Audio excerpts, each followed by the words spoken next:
Hello, I'm Tamara Jeffries of Grow and Thrive Wellness, and welcome back to Tamara Talks, where I discuss all things healing, spirit, and life. My goal for this series is to provide you with insights and tools to help you feel well and live well. Today, I want to talk about something that is it's a difficult conversation to have, and I want to give a trigger warning that I'm going to be talking about sexual assault and sexual trauma. So if this is something that you know triggers you, then I ask for you to take care of yourself and either don't watch the video or watch it in a safe time, a safe space where you are able to process the feelings that it might bring up. So over the weekend, I read an article that originally was published in July, but I just saw it this weekend that was titled, No One Believed Me.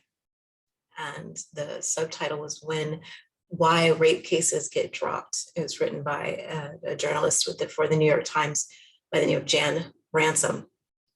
And after I read the article, I was moved to write to her and thank her for it, because I don't feel like survivors have their stories told enough, and in a way that is compassionate and a way that is non-blaming. So I was very grateful to her for doing the research and the investigative journalism that this piece required. And as I was writing to her, it brought up a memory, something I hadn't thought about in years, of an incident that happened. It was 2006. It was New Year's Day, 2006. I was walking down the street on what's typically a very busy street in Berkeley, California, but because it was New Year's Day, everybody's still sleeping it off. So there weren't very many people on the road at all. And I came to an intersection and I noticed a young Black woman. She was probably in her early 20s, sitting propped up against a wall. She was clutching her jacket to her chest. But even still, I could tell that the only thing she had under her jacket was her bra. And it was clear that she was in distress. And, people often, when they see someone crying on the street, they might, if they're kind, will stop and say, "Are you okay?" And in a situation like this, she's not okay. So I just knelt down and said, "Have you been hurt?" And she had been assaulted. And she had been forced out of a moving car. And this poor girl was just sitting there on the side of the street. And I asked if there was something I could do, if there was someone she wanted me to call. And for a split second, well, no, I asked if she wanted me to call the police. She didn't want me to. But even in asking her if I should call the police for her, I knew at the time I was a counselor and led support groups in a rape crisis center. And I knew that calling the police often does not make things better. It often makes things worse for the survivor. So even as I asked the question, I knew that it wouldn't help to call the police, and she didn't want me to, so I didn't. And so I just sat with her. She had called her brother, and I sat with her until he arrived and came to pick her up. And then what broke my heart even more was that as she got in the car, he was yelling at her for getting into this situation, I guess. But it was just so unjust on all levels. It was just so deeply wrong. And I felt so helpless and so heartbroken, because here's a woman who's been assaulted. The crime has been committed. When crimes are committed, we're supposed to go to the police. They're supposed to help us. But when it's sexual assault, it doesn't play out that the police are helpful. The whole situation, the whole thing of being made to give a report, the whole thing of being scrutinized and asked these intrusive and really just asinine questions that really point the finger back to the woman as to why were you there, what were you wearing, were you drinking, whatever the questions may be, it's always putting the blame on the survivor first and foremost. And so the whole process of reporting a sexual assault can be equally traumatizing as the incident itself. And so women are at a loss, and It's not just women who are assaulted, men are assaulted too. And I feel comfortable saying that I doubt men report being assaulted. I seriously doubt it. So I don't know how many men get assaulted, but I know it happens. And I'm sure that they aren't reporting it either for the same reasons, compounded by the fact that what will that make of them? How people will look at them. But for a woman who has no recourse, what can be done? Other than what was said in this article was that at some point, one of the women who filed a complaint against this man for assault was told that there wasn't enough evidence and that she should just go heal. Like, that's it. They just go heal. It's like, great. That's very helpful. Yes. And so it got me thinking, what does justice look like for survivors? Really, because the criminal justice system has failed survivors and keeps failing survivors. So what happens? What can happen? What can change? And my mind went into social activism and this idea of community and tribe holding and taking responsibility for these incidents, because the police can't do it. It's not working. The lawyers aren't doing it. It's not working. This feels to me like something that we have to address at the community level. And the first thought that came to mind was, do you remember the book, The Scarlet Letter, and how Hester Prynne was this adulteress and she had to wear this crimson A on her chest that she had to sew into her clothing herself and be humiliated daily because of her transgressions. And I thought, something like that might not be a bad idea. And so, but the idea, of course, it became fuller. And so this is what feels right to me as a survivor, as a supporter of survivors. And I want this to be a conversation. So I'm putting this out there in the world because I want your feedback. I want to know if you think this is a feasible thing, if you think it would be a helpful thing, if you think actually this is something we might be able to do. And it's about making everyone accountable within the community and having the community hold the space for these people, the survivor and the perpetrator, and coming to a solution that is mutually acceptable. The vision that I have is using a space like a community center or a church and gathering those people who are closest to these two people, gathering the family, gathering the friends, gathering the community in this space, creating a circle, having everyone sit in a circle and have these two people sit in the center of the circle, but with chairs facing back to back so they don't have to see each other through this process. But both people get to tell their story. And both people get to be listened to. And there would be a mediator there who would be facilitating the process. Now, it is true that some women do create false reports of sexual assault, but the number of women who do that is minuscule compared to the women who are actually going through these horrible things. So holding space in the community, coming from a place of belief that this woman is about to tell you something that happened to her. And he, the perpetrator, is going to get a chance to tell his side of the story. And the community gets to hold both.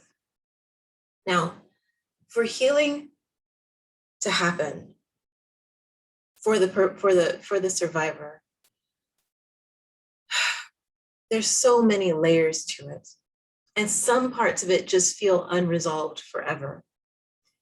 One of those things that feels unresolved forever is the impact that sexual trauma has on the body.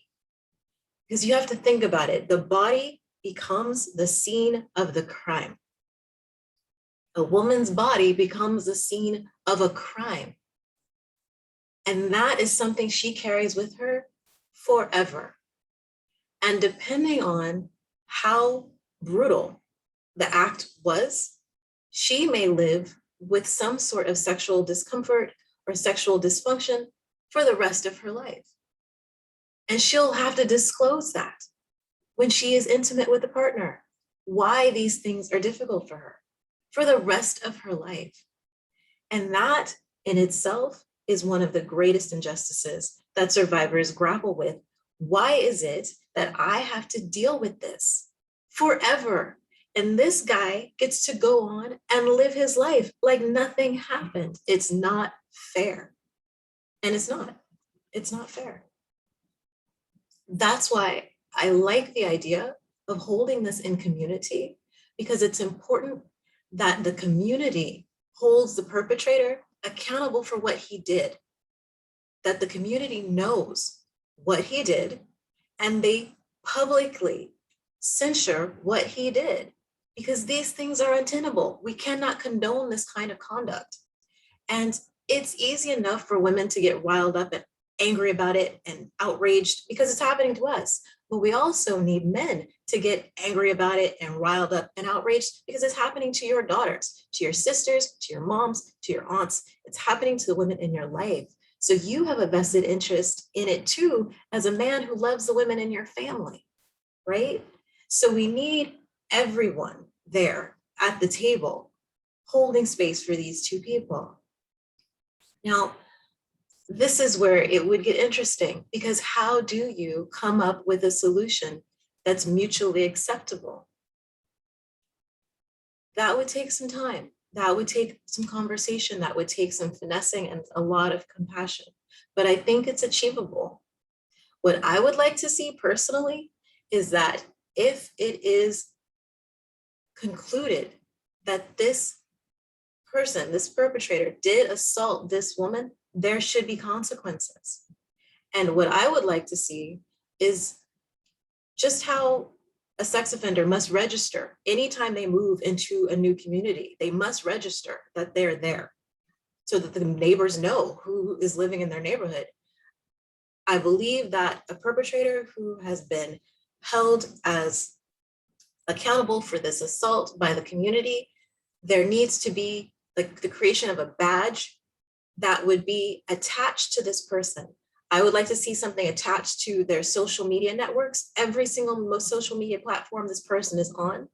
And this badge would show that they are a sex offender, and it would live on their social media. Anytime someone pulled it up, it would be there for a number of years. I would think 5 years would be a just length of time that would be there. Because again, the survivor has to live with this every day for the rest of her life. And the perpetrator just gets to walk away like nothing happened. And that's not right. People need to know what was done. But I'm not saying that this should be on a person's record forever, but it should be there for a little bit of time, because people need to know. He needs to have the experience of having to explain himself every now and then what he did and his remorse for what he did and what he's learned from what he did and why these things are now following him around and will follow him around for a short period of time. And people may think, why you got to mess with someone like that? It's like 5 years, I could mess with his ability to get a job. Like, it'll mess up so many things. It's like, well, yeah, sorry, it will mess up so many things, but that is the consequence of altering someone's life so irrevocably. There has to be a consequence. And just having it on your conscience is not consequence enough. That's not justice. There has to be a balancing. Justice is restoring balance. So this is my idea. And, you know, this is not something I've ever seen done, but it's something I would love to see done. This is something I would be happy to mediate.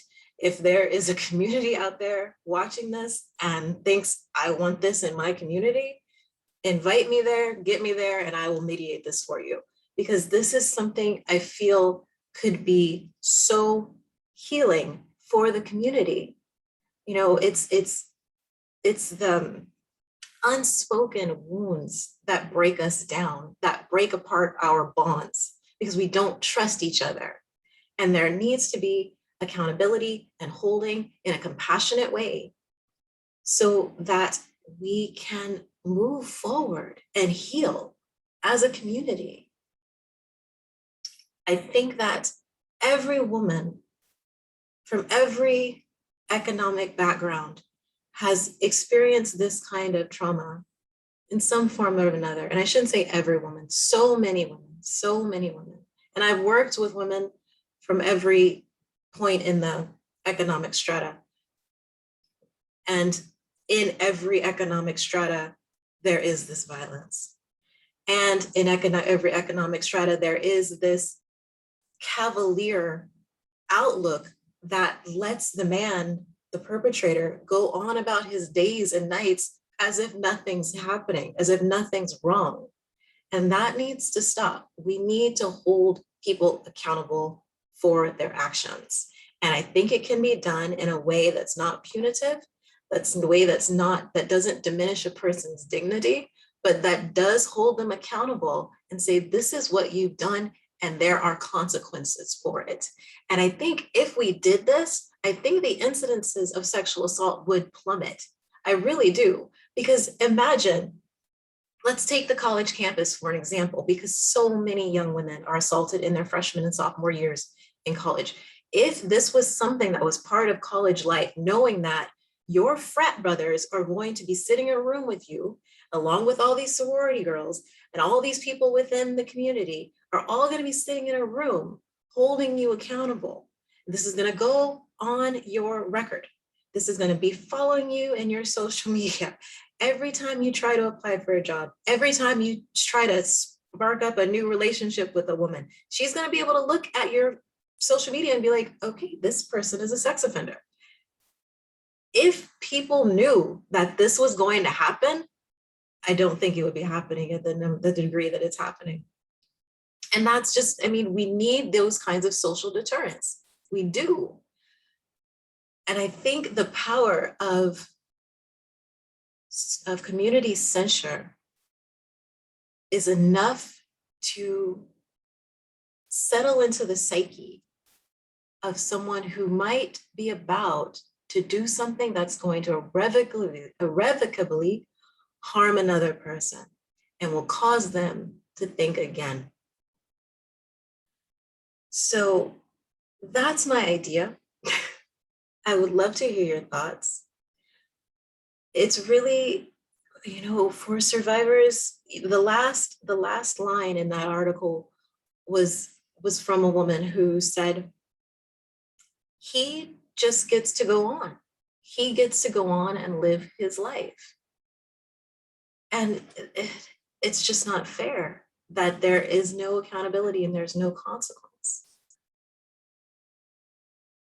If we can create community accountability, if we can hold space for the process of healing and rehabilitation with compassion, I believe we could make significant and substantial change in how we handle sexual violence as a society, as a people. So sit with that, let it marinate, send me your thoughts, and yeah, let's work to do better, because survivors deserve better. They just do. And it's not right that our criminal justice system fails them on a daily basis. So send me your ideas. I would love to hear them, and let's see what we can do to make this better. All right, that's it for now. I will see you again next time. Until then, take care.